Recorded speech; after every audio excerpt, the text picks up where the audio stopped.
High in the Himalayas, a serene Buddhist monastery sat wrapped in silence and stillness. The only sounds were the wind whispering through pine trees and the distant chants of monks. Among them was Tenzin, a young disciple, barely 20, who had joined the monastery seeking truth and liberation. He was sincere, curious, and full of youthful energy. He meditated daily, studied scriptures, and served his master with devotion. But every journey has its hidden tests, and Tenzin's came when he least expected it. Each morning, the monks would descend the mountain trail into the village below to collect alms. On one sunny morning, Tenzin arrived at a cottage near the river. A woman opened the door. She was about his age, with soft eyes, a radiant smile, and long, dark hair still dripping with water from her morning bath. She wore a simple yet elegant sari that clung to her. Tenzin froze. He had never felt anything like this before. The image of her beauty lingered in his mind long after he returned to the monastery, though monks were advised to visit different homes daily. The next morning, Tenzin found himself back at the same cottage. The woman greeted him warmly again. Her kindness was genuine as she offered him rice and fruit. But Tenzin's mind was no longer calm. Her beauty haunted his meditations, and her smile echoed in his silence. Day by day, his desire grew stronger. One morning, he arrived at her door too early. She replied softly, "Oh, kind sir, I haven't bathed yet. Kindly wait, I'll return shortly from the river." As she left, Tenzin hesitated, then followed her from a distance, hiding behind the trees. He watched her step into the river, her form moving gracefully in the morning light.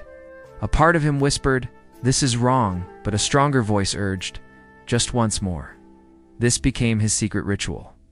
He would hide, watch her, and then pretend to arrive just as she returned. Over time, his eyes grew restless, his thoughts became impure, and his focus during meditation began to crumble. He started avoiding his fellow monks and stopped seeking wisdom. He lived in the shadows, both in the forest and within his own mind. But a true master always observes in silence. One day his guru, the old master Norbu, noticed the change in Tenzin. Without a word, the master followed him down the mountain trail. From behind a rock, he witnessed it all. Tenzin hiding, the woman bathing innocently, and the boy's eyes filled, not with peace, but with longing. The master didn't confront him there. Instead, as Tenzin turned to leave, he found Norbu standing right behind him. Tenzin's heart stopped, his legs trembled, words failed him. Norbu simply gestured for Tenzin to follow. They walked in silence until they reached a large, muddy pond. The master looked at the still water and said, "Tenzin, cross this pond and come back." Confused but obedient, Tenzin began removing his robe. "Why are you removing your robe?" the master asked. "So it doesn't get dirty, master? This water is filthy."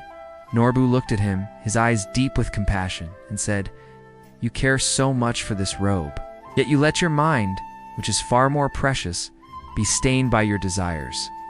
Tenzin lowered his gaze, tears welling in his eyes. Norbu pointed to the muddy water. "Lust is like this pond. At first it seems harmless, but once you step in, it clings to you. You think you can just look, just watch, but soon it pulls you in deeper and deeper. You can wash the robe, but a mind once polluted takes time and pain to cleanse." Tenzin fell to his knees. "Master, I am ashamed. I have failed." The old monk placed a hand on his shoulder. "No, my child, falling is not failure. Staying fallen is. Now rise." From that day on, Tenzin turned inward. He confessed his struggles, fasted, meditated, and fought his inner battle with renewed determination. The temptations didn't vanish overnight, but slowly, with patience and practice, the fire of desire lost its fuel. Years later, Tenzin became a revered teacher himself, calm, wise, and full of compassion. Whenever young monks struggled, he would tell them, "Victory over others is easy. Victory over oneself is eternal. Your desires are not demons, but they must be tamed, not obeyed. Feed the soul, not the senses. The path of peace is narrow, but it leads to the highest freedom." In today's world, where tempting images are everywhere, On our phones, screens, and social media feeds, young minds often struggle to control their desires. But just like Tenzin, the way out begins with awareness. The more you feed your mind with lustful content, the more it becomes a habit. But if you stop feeding it and instead focus on mindfulness, meditation, and purpose, you can win this inner war. Control your thoughts before they control your life. Can you do it? Thank you for watching. If this story resonated with you, please like, share, and subscribe for more wisdom on navigating the challenges of modern life. See you in the next video.